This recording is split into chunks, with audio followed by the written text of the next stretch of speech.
As Labubu's presence continues to expand, its impact becomes even harder to ignore.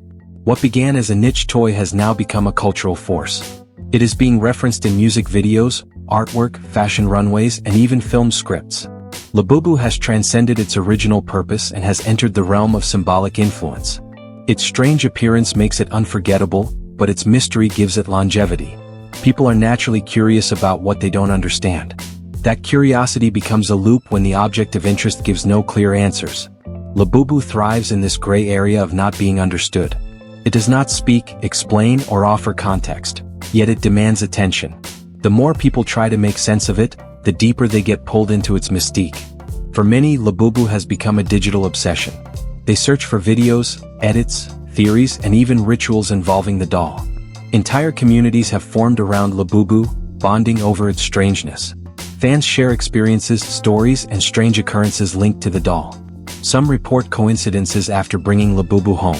Others talk about emotional outbursts or behavioral changes in themselves or their children. These stories are shared freely and new ones appear almost daily. It becomes a digital folklore, a modern legend born from online attention. And in that folklore, Labubu is no longer just a doll. It becomes a character with personality, history, and perceived power. The line between fiction and reality begins to blur. That blurring is what makes Labubu so powerful, and potentially dangerous. When the mind accepts fiction as fact, it can lose its grip on stability. People begin to project feelings and beliefs onto Labubu. In doing so, they give it life within their own emotional systems. That projection is what makes Labubu feel alive to so many.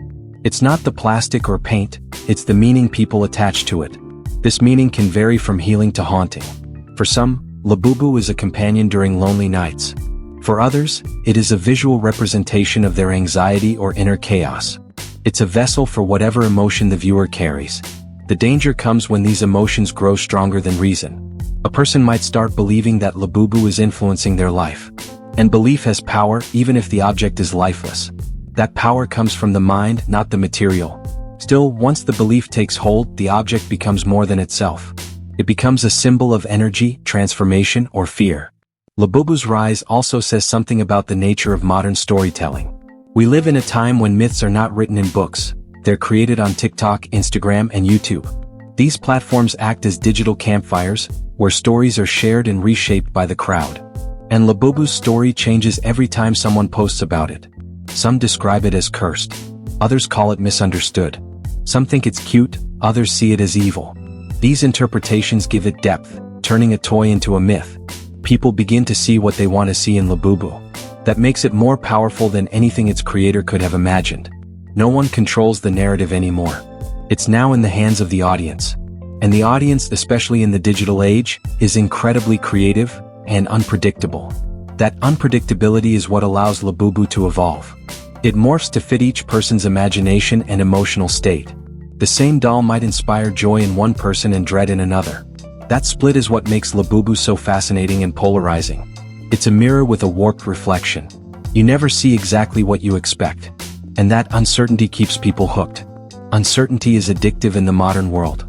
It challenges the brain, excites curiosity, and delays resolution. We have grown addicted to open loops, unsolved mysteries, ambiguous endings, unanswered questions. Labubu is one big open loop. There is no origin story that explains everything. There's no final answer to its meaning. It sits there, staring back, daring you to figure it out. That psychological tension is why it stays relevant. In a world of quick trends, Labubu lingers. It doesn't fade because it was never fully understood to begin with. The more people try to decode it, the more power it gains. This creates an endless loop of attention and curiosity. Labubu thrives in that loop. It doesn't need updates or new versions, it simply exists. Its static nature adds to its enigma. While everything else changes rapidly online, Labubu remains the same. This stability gives it a strange kind of authority. It becomes an anchor in the sea of content. People return to it because it never changes, only their perception of it does.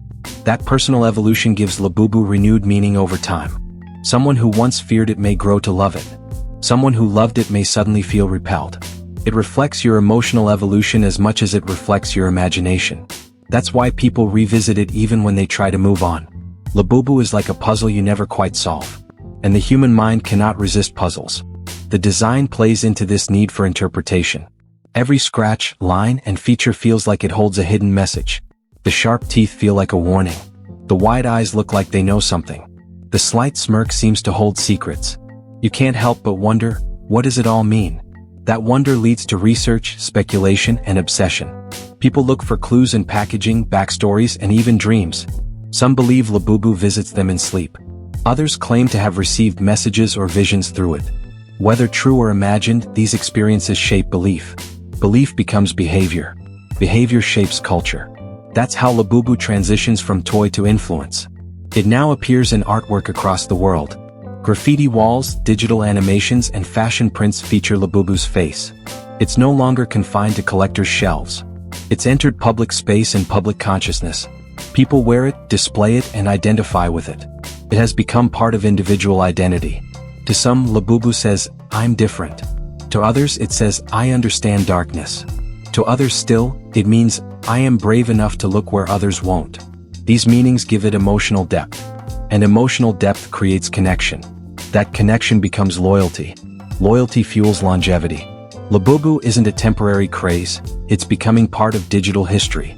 It represents more than art, it represents a shift in emotional culture. We are no longer afraid of fear. We embrace it, play with it, and even wear it. Fear has become fashionable. Darkness has become an aesthetic. Labubu sits at the center of that shift. It's both a result and a cause. It grew out of modern emotional hunger, but now it feeds that hunger too. The cycle is complete and it keeps spinning. As long as people search for meaning, Labubu will be waiting. Waiting to be seen, interpreted, and felt again. Labubu is no longer just an object of fascination.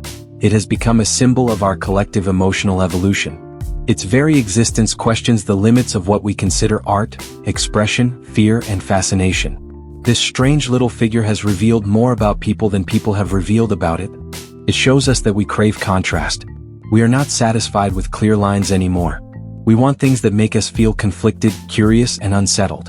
Labubu is the product of a society tired of predictability. It embodies emotional chaos, and in that chaos, people find strange comfort. The human mind is drawn to contradictions because they resemble our inner world. No one is entirely happy or entirely sad. We are mixtures of love and grief, hope and fear, courage and hesitation. Labubu mirrors that complexity. It is not just a toy, it is a representation of duality. It doesn't offer peace or terror, it offers both. And in doing so, it pulls people into a space of reflection. People begin to question their own reactions. Why am I afraid of this? Why do I feel connected to it?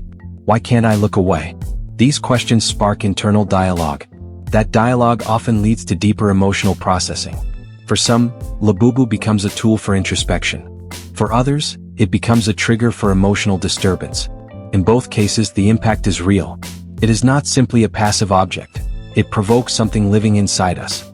It reaches into our subconscious, stirring things we didn't know were there. That is why it's so difficult to ignore.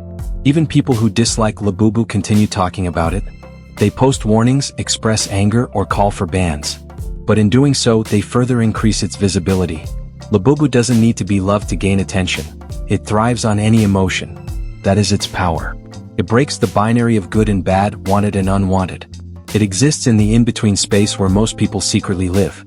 And because of that, it feels eerily personal. As Labubu continues to trend, more creators and companies are joining the wave. They use its image in streetwear designs, NFT projects, and virtual avatars. Even AI-generated content now includes Labubu-themed characters and landscapes. Its influence stretches across both physical and digital domains. It has become a visual language of the new generation. Those who understand it feel seen. Those who reject it feel challenged. And that dynamic ensures its continued survival. Symbols that polarize last longer than those that please everyone. Labubu is unforgettable because it's uncomfortable. People don't forget what made them feel something. We live in a time where emotional stimulation is currency. Labubu pays in fear, fascination, and confusion. And those emotions hold people longer than joy ever could.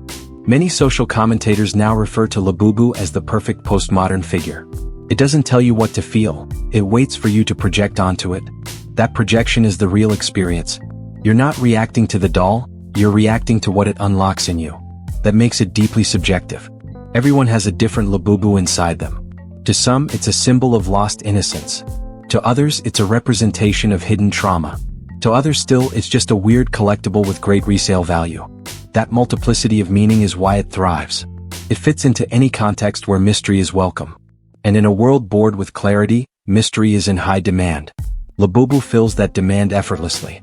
It doesn't even try to explain itself.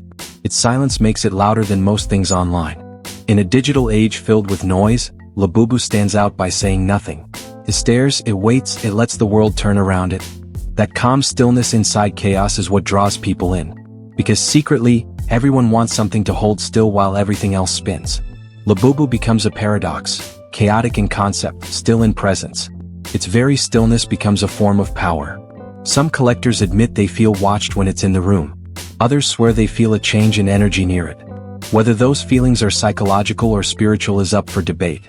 But what's certain is that the doll evokes more than visual response. It affects mood, thought, and space. Artists claim they create differently when it's nearby. Writers say it inspires darker or more surreal ideas. It becomes a muse to those who surrender to its influence. In that way, it begins to shape culture, not just respond to it. Culture bends around Labubu because it triggers something primal. The ancient fear of the unknown.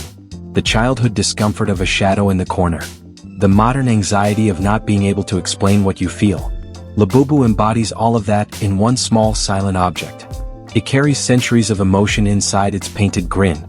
And those emotions are unleashed every time someone makes eye contact. Even those who mock it often return later, still thinking about it. It lives rent-free in the minds of millions. Not because it's the scariest or the cutest, but because it's something else entirely. It's uncanny. The uncanny is when something is familiar yet foreign at the same time. Labubu is just that. It looks like a toy but doesn't feel like one. It seems harmless yet makes you uneasy. It invites you in yet keeps something hidden. That dual nature is the essence of the uncanny. And the uncanny has always had a grip on human psychology. It's why horror movies work. It's why folklore survives. It's why Labubu thrives. It hits the subconscious where logic can't reach.